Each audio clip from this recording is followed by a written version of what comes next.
નમસ્કાર વિદ્યાર્થી મિત્રો, ઇકોનોમિક્સ ધોરણ 12 કોમર્સની અંદર આપ સર્વે વિદ્યાર્થીઓનું હું મકવાણા પ્રજ્ઞેશ હાર્દિક સ્વાગત કરું છું. ચેપ્ટર નંબર 2 આર્થિક વૃદ્ધિ અને વિકાસના નિર્દેશકોની અંદર વિદ્યાર્થી મિત્રો આપણે ટોટલ 2 પ્રશ્નો છે એને પૂર્ણ કર્યા. આજે વિદ્યાર્થી મિત્રો આપણે સાવ અંતિમ પ્રશ્ન તરફ જઈ રહ્યા છીએ. યાદ રાખજો, આ પ્રશ્ન એકદમ મોસ્ટ આઈએમપી છે. યાદ રાખજો ખાસ, બને ત્યાં સુધી એક્ઝામની અંદર આ ચેપ્ટરમાંથી આ પ્રશ્ન પ્રતિ વર્ષ હોય જ છે. આ પ્રશ્ન સંપૂર્ણ રીતે આખો નથી આવતો, પણ જુદા જુદા પાર્ટની અંદર આ પ્રશ્નો છે એ વિભાજિત હોય છે. સર્વ વિદ્યાર્થીઓને વિનંતી કે આ પ્રશ્ન છે એ આપ લોકો વ્યવસ્થિત રીતે રીડ કરો. જરૂર પડે તો 2 વાર વિડીયો જો, અને ન સમજમાં પડે તો મારું મોકલેલું PDF છે એનું રીડિંગ કરો. બરાબર. આજનો વિડીયો લેક્ચર નંબર 6, અને આજે આપણે જે પ્રશ્નની ચર્ચા કરવાના છીએ તે છે આર્થિક વિકાસના નિર્દેશકો. હવે વિદ્યાર્થી મિત્રો, આપણે પ્રશ્નની અંદર એટલે કે જવાબ તરફ જઈએ તે પહેલાં તો આપણે એ સમજવું જોઈએ કે આર્થિક વિકાસના નિર્દેશકો એટલે શું. સૌથી પહેલો પ્રશ્ન આપણા મનમાં આ થવો જોઈએ. હવે આર્થિક વિકાસના નિર્દેશકો એટલે આ પ્રશ્ન તમને એમ કહે છે કે આર્થિક વિકાસ થયો છે કે નથી થયો એ કેમ ખબર પડે? તો કે તેના નિર્દેશકોને આધારે ખબર પડે. એટલે તમે આર્થિક વિકાસના નિર્દેશકો કહી શકો છો, અથવા આને તમે માપદંડો પણ કહી શકો છો, અથવા તમે આને ધોરણો પણ કહી શકો છો. યાદ રાખજો, એક્ઝામની અંદર આખો પ્રશ્ન તમને નહીં આવે, પણ આ પ્રશ્નો છે એ 4 પેટા વિભાગોની અંદર વિભાજિત છે. એટલા માટે આર્થિક વિકાસના જે નિર્દેશકો છે એ નિર્દેશકોની અંદર સૌથી પહેલું છે રાષ્ટ્રીય આવક વૃદ્ધિદર. બીજું માથાદીઠ આવક વૃદ્ધિદર. ત્રીજું છે જીવનની ભૌતિક ગુણવત્તામાં સુધારો. જીવનની ભૌતિક ગુણવત્તામાં સુધારો. અને ચોથી બાબત છે માનવ વિકાસ આંક. આપણે આ 4 નિર્દેશકોનો અભ્યાસ આજે આપણે કરવાના છીએ. આજથી આપણે આ પ્રશ્નો સ્ટાર્ટ કરીએ છીએ. એન્ડ સુધીમાં આ 4 નિર્દેશકો આપણે જો પૂરા કરશું એટલે આપણું ચેપ્ટર છે લગભગ પૂર્ણ થઈ જશે. તો ખાસ આર્થિક વિકાસના નિર્દેશકો એટલે કે કોઈ પણ દેશનો આર્થિક વિકાસ થયો છે કે નથી થયો, અને થયો છે તો એ કેટલા પ્રમાણમાં થયો છે, આ બાબતને જો જાણવી હોય તો તે આર્થિક વિકાસના નિર્દેશકોના માધ્યમથી આપ વિદ્યાર્થીઓ જાણી શકો છો. એટલા માટે આજે આપણે આ 4 નિર્દેશકો કેવા છે, 4 નિર્દેશક દ્વારા આર્થિક વિકાસની માત્રા કેવી છે, આર્થિક વિકાસ થયો છે કે નથી થયો, આ બાબતને આપણે આ 4 નિર્દેશકો દ્વારા જાણી શકીએ છીએ. ઓકે, ખ્યાલ આવી ગયો? તો આર્થિક વિકાસના નિર્દેશકો એટલે શું? કે ભાઈ કોઈ પણ દેશનો વિકાસ કેવો થયો છે અને કેટલા પ્રમાણમાં થયો છે, તો એ માત્ર ને માત્ર આર્થિક વિકાસને માપવા માટેના માપદંડો છે. આને તમે માપદંડો પણ કહી શકો છો, આને તમે નિર્દેશકો પણ કહી શકો છો, અને આને તમે ધોરણો પણ કહી શકો છો. એટલે એક્ઝામની અંદર આ 3 શબ્દો છે એનો ઉપયોગ થાય. કાં નિર્દેશકોનો ઉપયોગ થાય, કાં માપદંડનો ઉપયોગ થાય, કાં ધોરણનો ઉપયોગ થાય. આ ત્રણ શબ્દમાંથી કોઈ પણ શબ્દ આવે તો વિદ્યાર્થી મિત્રો સ્પષ્ટ રીતે આપણે સમજી જવું કે આ શું છે, તો કે આ છે આર્થિક વિકાસના નિર્દેશકો. મેં તમને PDF ફાઇલ મારી મોકલેલી જ છે, ખાસ એને તમારી પાકી બુકની અંદર લખી જ નાખજો વિદ્યાર્થી મિત્રો. આખું ચેપ્ટર તમને મોકલેલું છે PDFની અંદર, ખાસ ધ્યાન રાખજો, કાળજી રાખજો, તો જ તમને આ ખ્યાલમાં આવશે. બરાબર છે? તો આજે આપણે આર્થિક વિકાસના નિર્દેશકોની વાત કરવાની છે કે ભાઈ કોઈ પણ દેશનો વિકાસ થયો છે કે નથી થયો, અને કોઈ પણ દેશનો વિકાસ થયો છે તો એ કેવા પ્રમાણનો વિકાસ થયો છે, કેટલા ટકા વિકાસ થયો છે, કેવો વિકાસ થયો છે. આ બધી બાબતો જાણવા માટે આપણે આર્થિક વિકાસના નિર્દેશકોનો અભ્યાસ કરવો પડે. તો ચાલો વિદ્યાર્થી મિત્રો, આજે આપણે સૌથી પહેલો જે નિર્દેશક છે એ સૌથી પહેલા નિર્દેશકની આપણે વાત કરીએ. તો સૌથી પહેલો નિર્દેશક એ છે કે ભાઈ રાષ્ટ્રીય આવકનો વૃદ્ધિ દર. શું છે? રાષ્ટ્રીય આવકનો વૃદ્ધિ દર. એટલે કે જો દેશની રાષ્ટ્રીય આવકમાં વધારો થતો હોય, એનો વૃદ્ધિ દર વધતો હોય, તો આપણે એવું સમજવું કે એ દેશનો આર્થિક વિકાસ થયો છે. ખ્યાલ આવ્યો? જે દેશની અંદર રાષ્ટ્રીય આવકનો વૃદ્ધિ દર જો વધતો હોય તો વિદ્યાર્થી મિત્રો આપણે એવું સમજવું કે એ દેશનો શું થઈ રહ્યો છે, તો કે આર્થિક વિકાસ છે એ થઈ રહ્યો છે. તો આમ આપણે તેને કહી શકીએ. બરાબર છે? એટલે રાષ્ટ્રીય આવકના નિર્દેશક દ્વારા કોઈ પણ દેશનો જે આર્થિક વિકાસ છે તો એની માત્રા આપણે જાણી શકીએ છીએ. જો દેશની વાસ્તવિક રાષ્ટ્રીય આવક લાંબા ગાળા સુધી સતત વધતી હોય, એટલે કે દેશની રાષ્ટ્રીય આવક સતત વધતી હોય લાંબા ગાળા સુધી એટલે કે ભાઈ એક વર્ષ તો આમાં વધારો થયો રાષ્ટ્રીય આવકમાં, બીજું વર્ષ તો એમાં પણ થોડો ઘણો વધારો થયો, ત્રીજું, ચોથું, પાંચમું, છઠ્ઠું, સાતમું, આઠમું, 10, આ સતત થયું. તો રાષ્ટ્રીય આવકની અંદર જો સતત ને સતત વધારો થતો હોય, દાખલા તરીકે રાષ્ટ્રીય આવક અમેરિકન ડોલરમાં આપણે જોઈએ તો કોઈ XYZની આપણે વાત કરીએ, XYZ દેશ છે એની રાષ્ટ્રીય આવક દાખલા તરીકે 2015થી આંકડા લઈએ તો કે ભાઈ દાખલા તરીકે $5000 હોય, નાનું ઉદાહરણ આપ્યું છે યાદ રહે એટલા માટે, અને 2016માં આ $6000 થાય, 2017માં $6500 થાય, 2018માં $9000 થાય, 2020માં $15000 થાય. તો આ શું થયું છે? રાષ્ટ્રીય આવકમાં સતત વધારો થયો છે. શું થયો છે? સતત વધારો થયો છે. તો તમે આને શું કહી શકો કે ભાઈ દેશનો આર્થિક વિકાસ થઈ રહ્યો છે. શું કહી શકો? દેશનો આર્થિક વિકાસ થયો છે. એટલે જો દેશની જે વાસ્તવિક રાષ્ટ્રીય આવક છે એ લાંબા ગાળા સુધી એમાં જો સતત ને સતત વધારો થઈ રહ્યો હોય તો એ દેશનો આર્થિક વિકાસ થયો છે એમ આપણે કહી શકીએ. બરાબર છે? સતત ને સતત રાષ્ટ્રીય આવકમાં શું થયો હોય? વધારો થયો હોય. હવે માની લ્યો જો રાષ્ટ્રીય આવક ઊંચા દરે વધી હોય, આપણે તો આ માત્ર ને માત્ર ડોલર લીધા પણ આપણે ટકાવારી પ્રમાણ જોઈએ, 1.5% વધારો થયો, દાખલા તરીકે 2.5% વધારો થયો, 3.5% વધારો થયો, 4% વધારો થયો, 5.6% વધારો થયો. આ શું થયું? તો કે ભાઈ લાંબા ગાળે ક્રમશઃ શું થયો? રાષ્ટ્રીય આવકમાં સતત ટકાવારી વધારો થયો.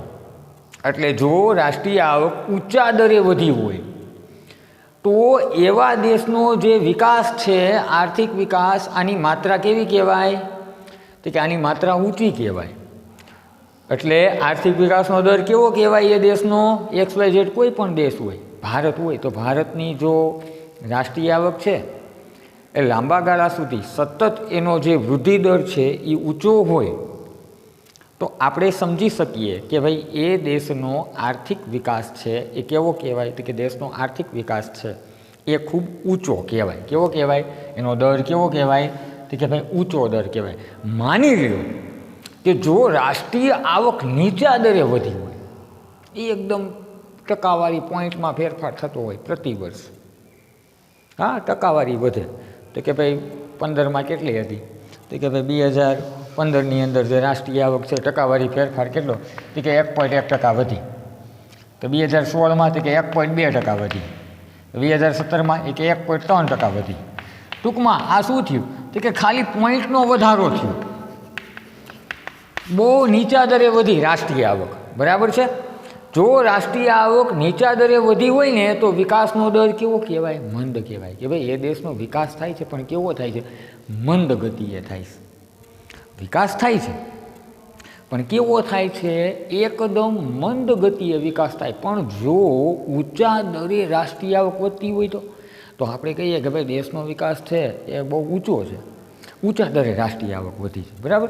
હવે માની લો કે જો રાષ્ટ્રીય આવકમાં વધારો જ ન થતો હોય તો રાષ્ટ્રીય આવક વધતી જ નથી, રાષ્ટ્રીય આવકમાં વધારો ન થતો હોય ને તો એવા દેશનો જે આર્થિક વિકાસ છે ને કેવો કહેવાય ખબર? સ્થગિત કહેવાય. સ્થિર, સ્થગિત, કાંઈ ફેરફાર ન થાય. અમુક નથી ઘૂડ જેવા ક્લાસમાં બેઠા હોય,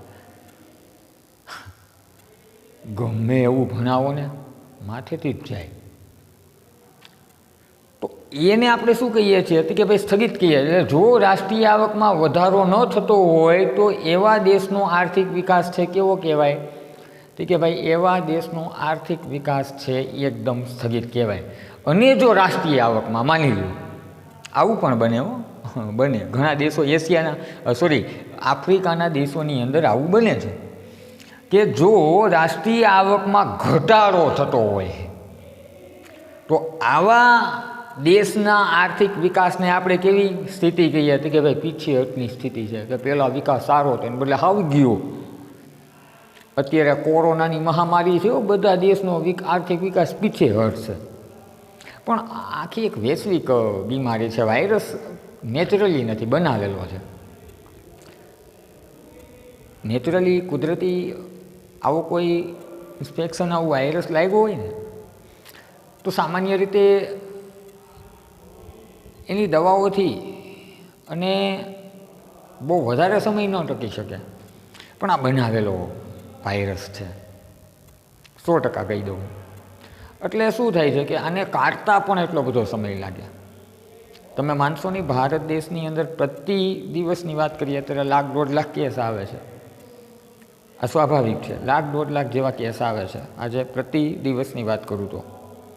એટલે કોઈ પણ દેશ હોય, અત્યારે આ બધા જ વિશ્વના તમામ દેશો આવી જાય છે. એની સ્થિતિ કેવી છે? પીછેહટની સ્થિતિ છે. આર્થિક વિકાસ, મૂડીરોકાણ જ્યાં કરવું જોઈએ ત્યાં નથી કરતા. આવા સારવાર અને આરોગ્ય પાછળ મૂડીરોકાણ ખર્ચ વધી જાય, એને કરવું જ પડે. માણસને મરવા તો નથી દેવાતો ને, સ્વાભાવિક છે. તમે પણ આ વસ્તુને બહુ સારી રીતે સમજી શકો છો. આજે તમે અર્થશાસ્ત્ર ભણો છો તો અર્થશાસ્ત્ર માત્ર ને માત્ર માનવીના આર્થિક પાસાઓનો અભ્યાસ કરે છે, પણ સાથે સાથે માનવીના સામાજિક પાસાઓનો પણ અભ્યાસ કરે છે. એટલે આપણે આ ખ્યાલને બહુ સારી રીતે આપણે સમજી શકીએ છીએ. ઓકે, તો આમ જો રાષ્ટ્રીય આવકમાં વધારો ન થતો હોય તો દેશનો આર્થિક વિકાસ કેવો કહેવાય? સ્થગિત કહેવાય. ઓકે, આપણે આખા ઓલ ઓવર વર્લ્ડના દેશોની વાત કરીએ છીએ, ભારતની વાત નથી કરતા. અને જો માની લો કે રાષ્ટ્રીય આવકમાં ઘટાડો થાય, દાખલા તરીકે 2015માં જેવી રાષ્ટ્રીય આવક હતી વધારે, એવી વધારે આવક 2017માં નથી. એનાથી કેવી છે? ઓછી છે. તો આ જે 2017ની સ્થિતિ છે એ કેવી હશે? તો કે એને આપણે ઘટાડો કહેશું, એને આપણે કહેશું પીછેહટની સ્થિતિ. કે એ દેશનું અર્થતંત્ર કેવું છે? તો અત્યારે પીછેહટની પરિસ્થિતિ છે, તો એ દેશના અર્થતંત્રની અંદર જોવા મળે છે. હવે આ માપદંડને આધારે, કયો માપદંડ? રાષ્ટ્રીય આવકનો વૃદ્ધિ દર. તો આ માપદંડ પ્રમાણે નાણાકીય આવક નહીં પણ વાસ્તવિક આવક ધ્યાનમાં લેવાય છે. નાણાકીય આવક નહીં પણ કેવી આવક? તો કે ભાઈ વાસ્તવિક આવક ધ્યાનમાં લેવાય છે. પહેલાં તો 11માની અંદર આપણે ભણી ગયા નાણાકીય આવક કેવી હોય, કે ભાઈ જે જ વર્ષની આવક હોય ને એ નાણાકીય આવક કહેવાય. રાષ્ટ્રીય આવક દાખલા તરીકે 2017ની જે આવક છે ને નાણાકીય આવક કહેવાય. વાસ્તવિક આવક કેવી હોય કે કોઈ એક વર્ષને આપણે સ્થિર ધારી લીધું હોય ને એ પ્રમાણે જે રાષ્ટ્રીય આવકની ગણતરી થાય એને આપણે શું કહીએ છીએ તો કે ભાઈ વાસ્તવિક રાષ્ટ્રીય આવક કહીએ છીએ, બરાબર. એટલે આ માપદંડમાં એક વસ્તુ શું છે તો કે આ એક માપદંડમાં નાણાકીય આવકને ધ્યાનમાં નથી લીધી. કઈ આવકને ધ્યાનમાં લીધી છે? વાસ્તવિક રાષ્ટ્રીય આવકને ધ્યાનમાં લીધી છે. તો રાષ્ટ્રીય આવકની બજાર ભાવે નહીં પરંતુ સ્થિર ભાવે ગણતરી કરવામાં આવે. એટલે સ્થિર ભાવે એટલે આપણે કોઈ પણ એક વર્ષ પ્રમાણે ગણતરી કરશું. દાખલા તરીકે 2015 કે ભાઈ 2015ની અંદર દેશની રાષ્ટ્રીય આવક જે હતી એ પ્રમાણે તમામ દેશોની ગણતરી કરવી, બરાબર. તો હવે આપણે જોશું કે રાષ્ટ્રીય આવકનો વૃદ્ધિદર વિશ્વના કેટલાક એવા દેશો છે એમાં રાષ્ટ્રીય આવકનો વૃદ્ધિદર છે એ કેવો જોવા મળ્યો એની આપણે એક કોષ્ટક દ્વારા આપણે શું કરશું કે એક કોષ્ટક દ્વારા આપણે એની ચર્ચા કરશું કે ભાઈ વિશ્વના જે દેશો છે તો એની અંદર જે રાષ્ટ્રીય આવકનો જે વૃદ્ધિદર છે એ કેવો જોવા મળ્યો છે. તો એની આપણે એક કોષ્ટક દ્વારા આપણે શું કરીએ એની એક ચર્ચા કરીએ કે જેથી તમને ખબર પડે કે ભાઈ દેશનો જે રાષ્ટ્રીય આવક છે, રાષ્ટ્રીય આવકનો વૃદ્ધિદર છે એ કેવો જોવા મળ્યો. અહીંયા આપણે દેશ લેશું, અહીંયા આપણે લેશું રાષ્ટ્રીય આવકનો વૃદ્ધિ દર અને એ દર આપણે લેશું વાર્ષિક ટકાવારી પ્રમાણ વર્ષ 2015. વર્ષ 2015ની અંદર વિશ્વના વિભિન્ન દેશોની અંદર જે રાષ્ટ્રીય આવક વૃદ્ધિદર જોવા મળ્યો એ કેવો જોવા મળ્યો એની આપણે વાત કરશું. સૌથી પહેલાં આપણે વાત કરશું નોર્વે. તો કે ભાઈ નોર્વેની અંદર વર્ષ 2015ની અંદર સરેરાશ છે વાર્ષિક સરેરાશ રાષ્ટ્રીય આવક કેટલા દરે એમાં વધારો થયો હતો કે ભાઈ 2.2%, બરાબર. પછી અમેરિકા લઈએ. આ બધા દેશો પહેલાંથી ઓલરેડી ડેવલપ થઈ ચૂકેલા છે એટલે એમાં પછી એટલો બધો રાષ્ટ્રીય આવકમાં વધારો જોવા મળે નહીં. અમેરિકા 2.4%, શ્રીલંકા 4.5%ના દરે સરેરાશ વાર્ષિક વૃદ્ધિદર થાય છે. ચીન 7.3%, ભારત યાદ રાખજો, આ બધા આંકડા યાદ રાખવા જેવા છે. 7.3% તુલના કરવી છે એટલે નોર્વે અને ભારત ખાસ આંકડો યાદ રહેવો જોઈએ. પાકિસ્તાન વિકાસશીલ દેશમાં આવે છે, 4.7% વાર્ષિક રાષ્ટ્રીય આવકનો વૃદ્ધિદર છે એ જોવા મળ્યો છે. હવે તમે જો એ કહો છો આમાં નોર્વે છે, અમેરિકા છે, શ્રીલંકા છે, પાકિસ્તાન છે. અમેરિકા, નોર્વે, શ્રીલંકા અને પાકિસ્તાન કરતાં ભારતનો રાષ્ટ્રીય આવકનો જે વૃદ્ધિદર છે એ આપ તમામ વિદ્યાર્થીઓને તમે જોજો તો તમને કેવો જોવા મળે છે તો કે ભાઈ રાષ્ટ્રીય આવકનો વૃદ્ધિદર છે એ ઊંચો જોવા મળે છે. અને આનો મતલબ એવો થાય છે કે ભાઈ ભારતનો જે આર્થિક વિકાસ છે એ કેવો થાય છે તો કે ભારતનો આર્થિક વિકાસ રાષ્ટ્રીય આવકનો વૃદ્ધિદર કેટલો છે વાર્ષિક 7.3%. આપણે વાર્ષિક આર્થિક વૃદ્ધિ રાષ્ટ્રીય આવકમાં આટલો પ્રતિ વર્ષ વધારો થાય છે, 7.3%ના દરે આપણે વૃદ્ધિ કરી રહ્યા છીએ. તો આપણે એવું સમજીએ કે 100% આપણા દેશની અંદર આજે વિકાસની માત્રા છે એ બહુ ઊંચી છે. અને નોર્વે અને અમેરિકાની વાત કરીએ તો અગાઉ ખૂબ જ એણે સારો એવો વિકાસ કરી ચૂક્યા છે એટલે એ લોકો 2.2થી તો 2.4%ના દરે એ લોકો છે શું કરી રહ્યા છે તો કે આર્થિક વિકાસ કરી રહ્યા છે. આનો મતલબ એવો નથી કે આ દેશનો આર્થિક વિકાસ નથી, આ દેશ પહેલાંથી આર્થિક વિકાસ કરી ચૂક્યા છે. એટલા માટે સરેરાશ એમાં વૃદ્ધિ દર તમને કેવો જોવા મળશે તો કે ઓછો જોવા મળશે. આપણે અહીંયા વિકાસ નામે 0 હતું એટલે આપણા દેશની અંદર અત્યારે વિકાસ તમને જોવા મળશે 7.3%. એક તમને મામૂલી ગત વિડીયો લેક્ચરની અંદર મેં એક ઉદાહરણ આપ્યું હતું કે એક ગામડું લઈ લો. હવે ગામડાની અંદર તમે 5 કરોડ રૂપિયા વાપરો વિકાસ માટે અને અમદાવાદ જેવા શહેરમાં તમે 5 કરોડ રૂપિયા વિકાસ માટે વાપરો, ક્યાં દેખાશે? 5 કરોડ ગામડામાં દેખાશે ને? શું કામ? ત્યાં કાંઈ નથી એટલે એનો વૃદ્ધિદર કેવો આવશે? હંમેશા ઊંચો આવશે. તો ભારતની પણ કંઈક આવી સ્થિતિ છે.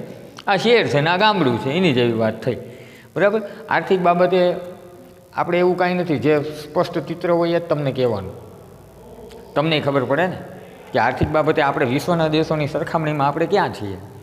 તો રાષ્ટ્રીય આવકમાં આ દેશ બે ઓલરેડી પહેલાં આર્થિક વિકાસ કરી ચૂક્યા છે, એટલે એનો સરેરાશ 2.2% અને 2.4% જેવો આર્થિક વિકાસ છે એ તમને જોવા મળે છે. ભારત છે અત્યારે વિકાસ કરી રહ્યો છે, એટલે 7.3%ના દરે બહુ ઊંચી ઝડપે ભારત દેશ છે શું કરી રહ્યો છે તો કે વિકાસ કરી રહ્યો છે. તો આજે આપણે વિશ્વના કેટલાક દેશોની અંદર જે રાષ્ટ્રીય આવકનો જે વૃદ્ધિ દર છે એના આંકડાઓની આપણે માહિતી મેળવી. તો રાષ્ટ્રીય આવક, ટૂંકમાં ખ્યાલ યાદ રાખજો કે આર્થિક વિકાસના નિર્દેશક કોઈ પણ દેશનો આર્થિક વિકાસ થયો છે કે નથી થયો એ કયા પરિબળને આધારે માપી શકાય, તો કે રાષ્ટ્રીય આવકના વૃદ્ધિ દરને આધારે કોઈ પણ દેશનો આર્થિક વિકાસ થયો છે કે નથી થયો એ આપણે માપી શકીએ છીએ. આજે આપણે શું ભણ્યા તો કે આજે આપણે રાષ્ટ્રીય આવકનો જે વૃદ્ધિ દર છે એની આપણે આજે માહિતી મેળવી. હવે આપણે આ જે રાષ્ટ્રીય આવકનો વૃદ્ધિ દર છે આ ખ્યાલમાં, ટૂંકમાં આ નિર્દેશકમાં ઘણી બધી મર્યાદાઓ છે. તો એ મર્યાદાઓ કઈ કઈ છે આપણે અત્યારે એ મર્યાદાઓની શું કરીએ તો કે મર્યાદાઓની આપણે ચર્ચા કરીએ. હવે આપણે વાત કરીશું કે રાષ્ટ્રીય આવકનો જે નિર્દેશક છે, જે આપણે જોયું કે ભાઈ રાષ્ટ્રીય આવકના વૃદ્ધિ દરમાં જો સતત વધારો થતો હોય તો આપણે એમ માનીએ છીએ કે ભાઈ દેશનો આર્થિક વિકાસ છે એ થયો છે. પણ આ નિર્દેશકની પણ ઘણી બધી મર્યાદાઓ છે. આ બધી મર્યાદાઓ એમ કહે છે કે કદાચ રાષ્ટ્રીય આવક વધે તો દેશનો વિકાસ થયો ન પણ કહેવાય, બરાબર. તો એવી કઈ કઈ મર્યાદાઓ છે આ રાષ્ટ્રીય આવકના નિર્દેશકની અંદર, તો કે ભાઈ સૌથી પહેલી મર્યાદા તો એ છે કે જ્યારે રાષ્ટ્રીય આવક ગણવામાં આવે ને ત્યારે એની ગણતરીમાં ઘણી બધી મુશ્કેલીઓ સર્જાય છે. એટલે કે આપણે એને રાષ્ટ્રીય આવકનો સાચો માપ મળતું નથી.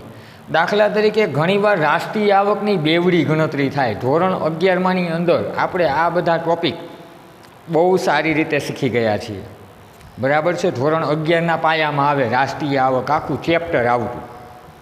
તો રાષ્ટ્રીય આવકની ગણતરીમાં મુશ્કેલી. હવે વિચાર કરો કે રાષ્ટ્રીય આવકની જે ગણતરી જ છે, આપણે એમ કહીએ છીએ કે ભાઈ રાષ્ટ્રીય આવકમાં વધારો થાય, બરાબર.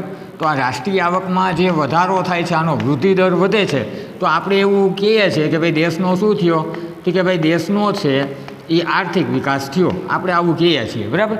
પણ રાષ્ટ્રીય આવક ગણતરીમાં જ મુશ્કેલી હોય તો આપણે આને સાચો માપદંડ કહેશું નહીં. આ સૌથી પહેલી મર્યાદા એ છે કે રાષ્ટ્રીય આવકની ગણતરીમાં મુશ્કેલી. ઘણીવાર રાષ્ટ્રીય આવકની બેવડી ગણતરી થાય છે. બેવડી ગણતરી, એકની એક વસ્તુની 2 વાર ગણતરી થઈ ગઈ. બીજું, સ્વવપરાશની વસ્તુઓ, ઘણી બધી વસ્તુઓ એવી છે જેની ગણતરી રાષ્ટ્રીય આવકમાં નથી થતી, સ્વવપરાશની વસ્તુઓ. પછી ઘસારો જાણવામાં મુશ્કેલી. હવે ઉત્પાદનના સાધનોને કેવો ઘસારો લાગ્યો છે, યંત્ર છે તો યંત્રને કેટલા પ્રમાણમાં કેવો ઘસારો લાગ્યો છે, એ ઘસારાને બાદ કરવામાં આવે છે રાષ્ટ્રીય આવકમાં. દેખીતી વાત છે, 11માની અંદર આપણે ભણી ગયા હતા. તો એ ઘસારો કેટલા ટકા બાદ કરવો, કેટલો યંત્રોને ઘસારો લાગ્યો છે એ આપણે જાણી નથી શકતા. એટલે ઘસારો જાણવામાં મુશ્કેલી. પછી ઘણી બધી આવક ગેરકાયદેસરની આવક હોય છે, જે રાષ્ટ્રીય આવકના ચોપડે નોંધાતી જ નથી. આવક હોય છે ફાઇનલ, દેશની આવક છે પણ ગેરકાયદેસર છે, એટલા માટે દેશના ચોપડામાં એ નોંધાતી નથી. એટલે કે આપણે કહીએ ને બ્લેક મની, બરાબર. કર ચોરી, ઘણા બધા કર ચોરી કરે, ઘણા ટેક્સ ભરતા જ નથી, તો એ આવક રાષ્ટ્રીય આવકમાં ગણાતી નથી. સાટા પદ્ધતિ, ઘણા વસ્તુ અદલા બદલી કરી હોય તો એ આવક રાષ્ટ્રીય આવકમાં ગણાતી નથી. નિરક્ષરતા, જ્ઞાન જ નથી તો રાષ્ટ્રીય આવકની ખ્યાલ જ નહીં આવે. એક કરતાં વધારે વ્યવસાયમાં રોકાયેલા લોકો, ઘણા લોકો એવા હોય છે કે એક કરતાં વધારે વ્યવસાયમાં રોકાયેલા હોય છે.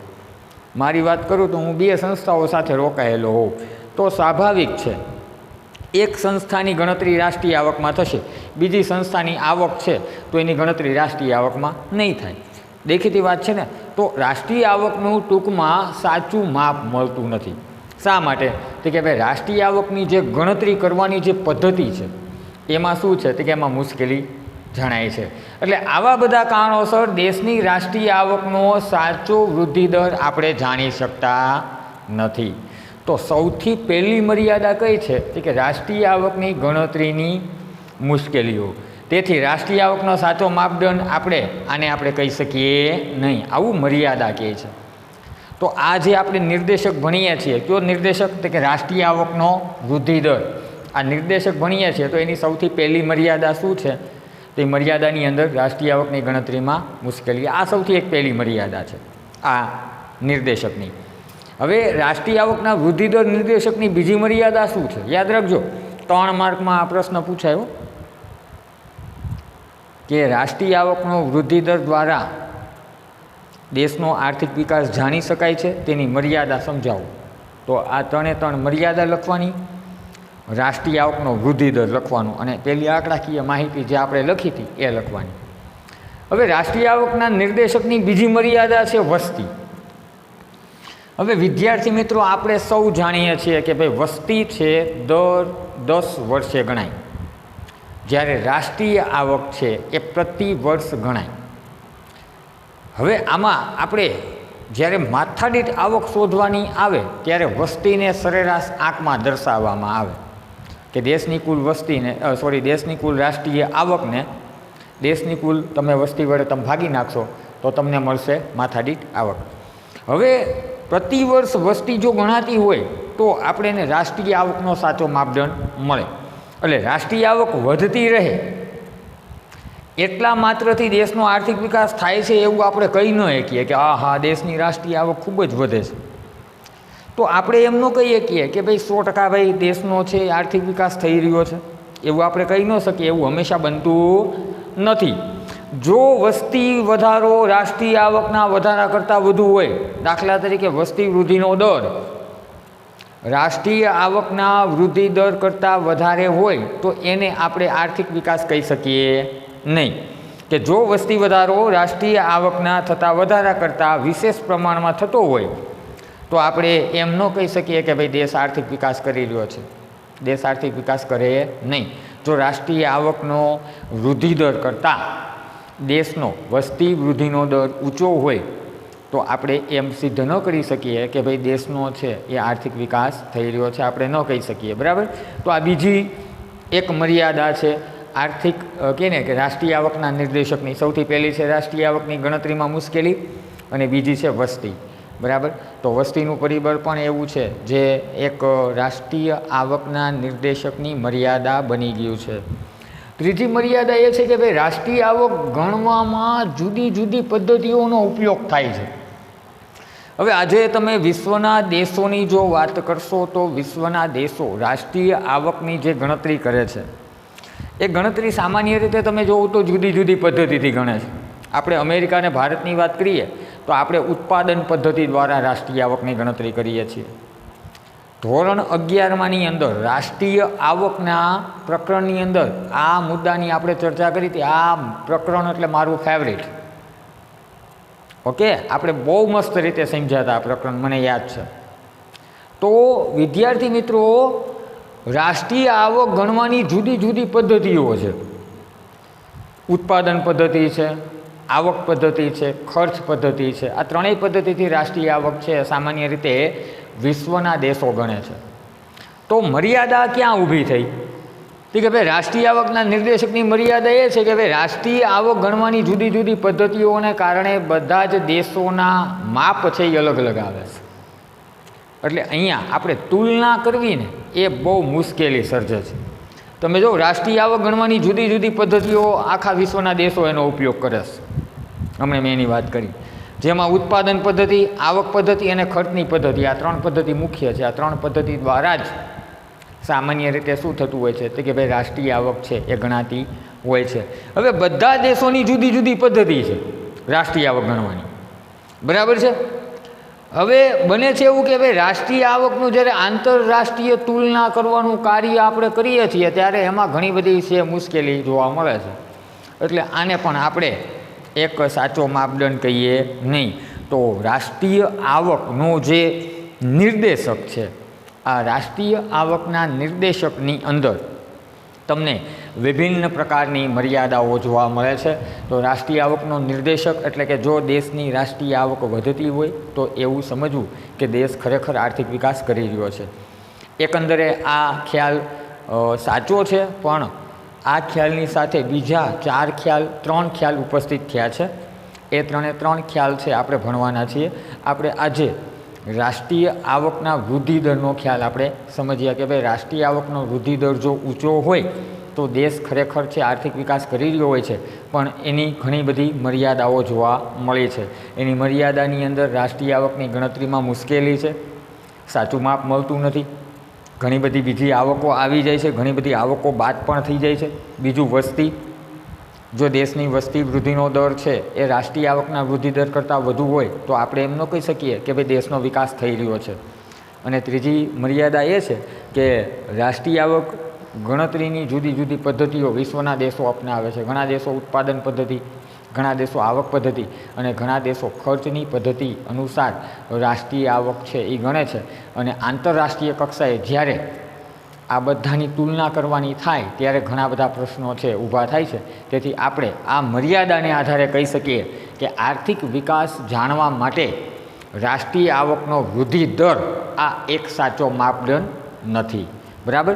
તો આજના વિડીયો લેક્ચર નંબર 6ની અંદર આપણે આજે સૌથી પહેલાં શું ભણ્યા કે સૌથી પહેલાં આપણે રાષ્ટ્રીય આવકનો જે વૃદ્ધિ દર છે નિર્દેશક 1 એની આપણે વાત કરી. વિડીયો લેક્ચર નંબર 7ની અંદર માથાદીઠ આવકનો વૃદ્ધિ દર કેવો છે એની આપણે વાત કરીશું. આર્થિક વિકાસ જાણવા માટેનો બીજો માપદંડ મહત્ત્વનો છે માથાદીઠ આવકનો વૃદ્ધિ દર, જેની વાત આપણે આના પછીના વિડીયો લેક્ચરની અંદર કરીશું. ત્યાં સુધી વિદ્યાર્થી મિત્રો આપ વિડીયો જોતા રહો. કોઈ પણ વિષયની અંદર કાંઈ પણ પ્રશ્ન હોય તો આપ મને કહી શકો છો.